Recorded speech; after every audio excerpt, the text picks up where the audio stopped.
क्या होता है CSIR नेट एंड कब है इसके लास्ट डेट फॉर्म को फिल करने की, एंड साथ ही में क्या क्या एलिजिबिलिटी है इसकी, कौन कौन से सब्जेक्ट होते हैं इसमें, ये सारी चीज़ों की जानकारी मिलेगी आपको इस वीडियो में। तो हेलो एवरीवन, मैं हूं Neha and welcome to my channel Neha's academy. कैसे हैं आप सब? होपफुली आप सब बहुत अच्छे होंगे।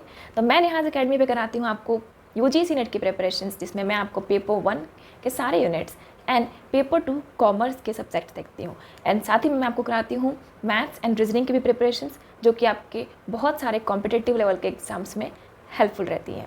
तो आज की क्लास में हम बात करेंगे CSIR नेट क्या है एंड इसकी एलिजिबिलिटी क्या है, कौन कौन से लोग इसको अप्लाई कर सकते हैं, कब है इसकी लास्ट डेट फॉर्म को फिल करने की, एंड बहुत सारी जानकारियाँ जो इस चीज़ में ज़रूरी है CSIR नेट के लिए, एंड ये UGC नेट से किस तरीके से डिफ़र है, ये सारी बातें करेंगे हम आज इस वीडियो में। तो वीडियो में लास्ट तक ज़रूर बने रहिए।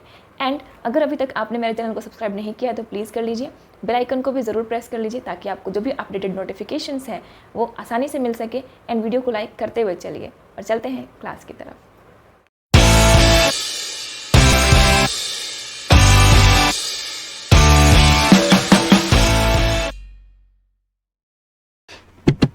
तो चलिए जान लेते हैं CSIR नेट के बारे में। तो CSIR का फुल फॉर्म होता है the council of scientific and industrial research, जिसका हिंदी मीनिंग होता है वैज्ञानिक एवं औद्योगिक अनुसंधान परिषद, इसको CSIR कहते हैं। अभी CSIR नेट, इसमें आप देखोगे UGC भी इंक्लूडेड है। क्योंकि इसको एसोसिएटेड है, ये दोनों एक साथ साथ इस एग्जाम को कंडक्ट कराने के लिए। नेट के लिए मैंने आपको पहले बताया था कि नेट जो है उसे कहते हैं नेशनल एलिजिबिलिटी टेस्ट। मतलब इस टेस्ट को देने के बाद आप एलिजिबल हो जाते हो आप लेक्चरशिप के लिए एंड असिस्टेंट प्रोफेसर के लिए। मतलब इस एग्जाम को देने के बाद, इस एग्जाम को क्वालिफाई करने के बाद आप एलिजिबल हो जाते हो किसी भी कॉलेज में लेक्चरशिप के लिए या फिर असिस्टेंट प्रोफेसर के लिए।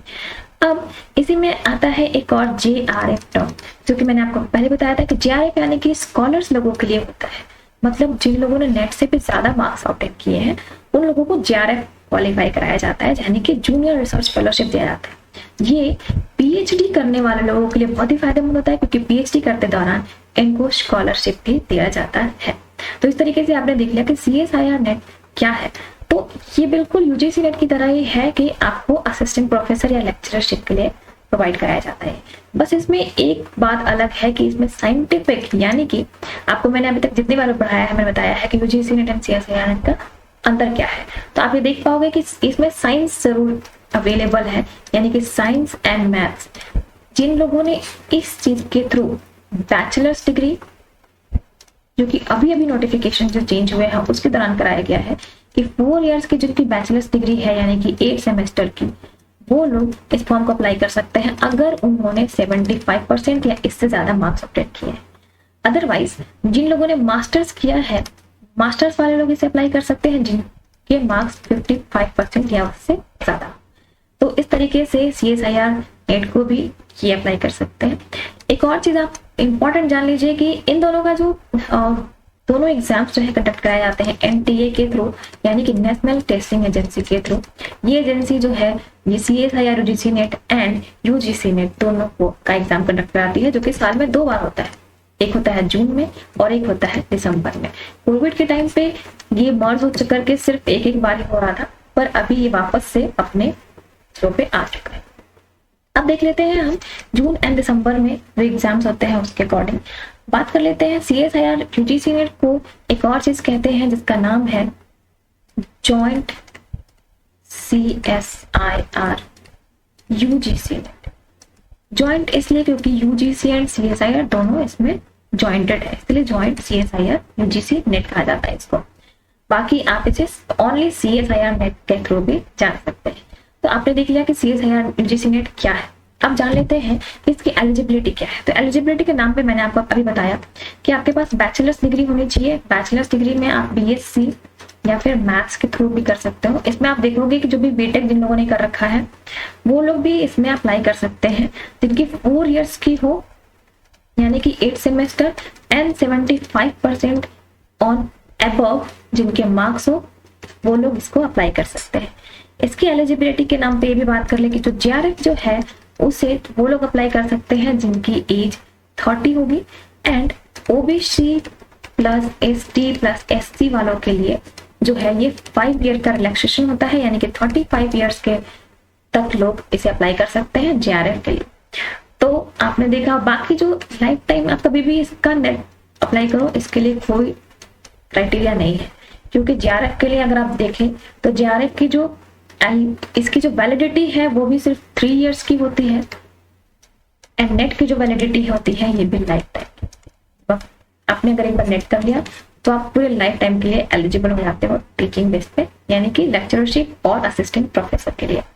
अब देख लेते हैं जो सब्जेक्ट्स हैं वो कौन कौन से हैं। इसके जो सब्जेक्ट्स हैं वो है life science, mathematical science, chemical science, earth, atmosphere, ocean, planetary science and physical science. तो आप देख पा रहे हो जिन लोगों ने साइंस किया होगा उनके वो में फिजिक्स, केमिस्ट्री, ये बायो एंड मैथ्स, तो ये सारी चीजें आपको यही सब मिलेंगी बस इसमें। तो इन्हीं सब बेस्ड पे अगर आपने बीटेक किया हुआ हो या फिर बैचलर्स डिग्री जो कि 4 इयर्स की करी हुई हो, तब भी आप CSIR नेट के लिए अप्लाई कर सकते हैं। अदरवाइज अगर आपने मास्टर्स किया हुआ इन सब सब्जेक्ट से रिलेटेड तो भी आप CSIR नेट के लिए अप्लाई कर सकते हैं। अब देख लेते हैं कि इसका जो एग्जामिनेशन का जो पैटर्न होता है वो कौन कौन सा होता है। तो पैटर्न जो है इसको ये 3 पार्ट्स में डिवाइडेड है, यानी कि फर्स्ट है जनरल एप्टीट्यूड, सेकंड है ऑब्जेक्टिव टाइप्स एंड थर्ड है एनालिटिकल।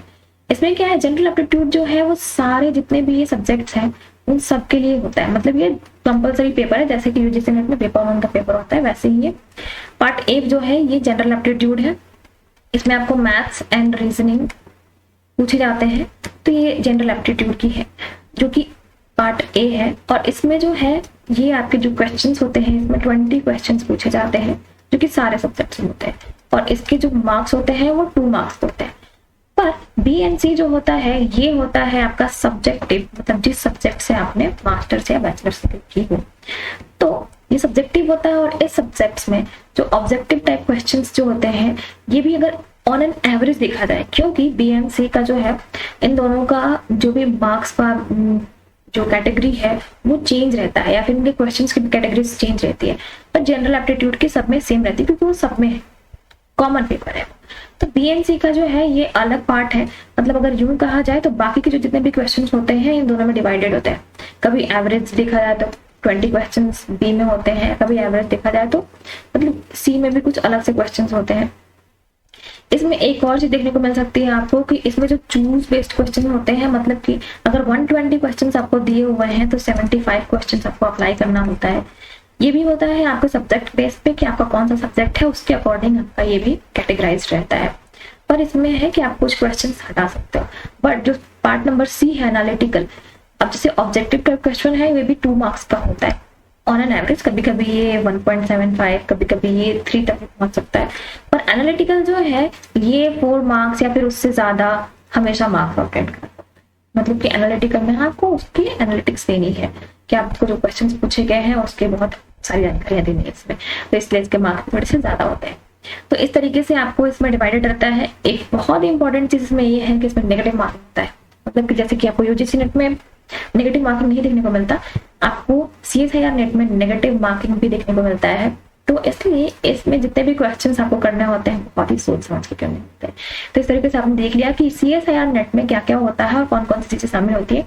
इन सारे सब्जेक्ट्स के भी कोड होते हैं अपने, जो कि 700 से शुरू होता है, तो आप अपने सब्जेक्ट के अनुसार इस सब्जेक्ट का कोड देख सकते हो।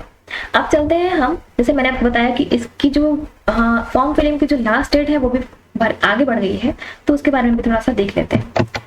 तो सबसे पहले हम यहाँ पे देख लेंगे CSIR नेट।